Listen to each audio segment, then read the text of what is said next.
I posted a time lapse of me making my own neon sign.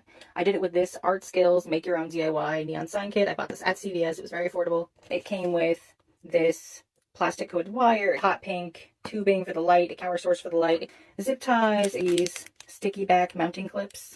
It did not come with a mean for punching holes. It didn't come with anything to back your sign onto. What they do include is this guide for people who are figuring out how to make their sign. You are supposed to design your sign and then use the plastic coated metal to shape that sign, then attach the pink tube to the plastic coated metal using their zip ties. I don't like zip ties. They're annoying to work with and they're a little wider than I had in mind. At the end, when you have attached your pink tube to your metal tube, with the pink tube being the front, they say to attach the power source to the pink tube and then hide the excess wire and tubing. Beginning, I did draw up the logo and match the wire to the shape, which took some fiddling around. It wasn't until later that I realized I did not need the metal part.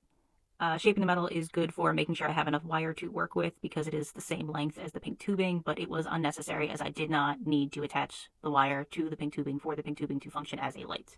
I wood burned the logo into a piece of wood I already had. I went much deeper than I normally would because I wanted the tubing to sit in the niche.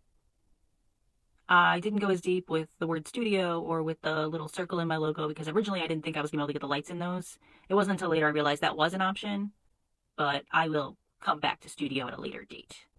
I punctured holes for my twist ties to go through to hold the wire light setup into place. It took me a bit to realize I didn't need the wire.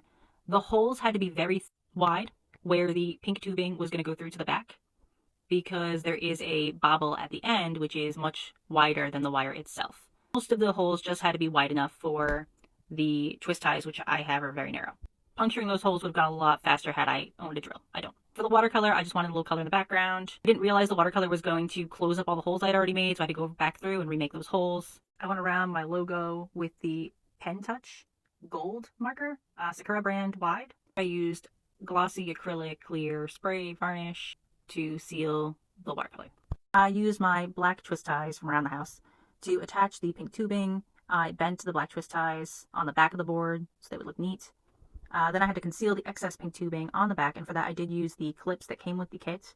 They have sticky backs, so I looped the tubing through them, and I attached the power source to the tubing. So it does take AA batteries. I also used metal hooks that I own to attach the plastic coated wire that came with the kit, which I was able to hang the button off of because I wanted to not have that just hang from my sign. And also I could attach wire too, so I can hang the sign off of my booth using that wire.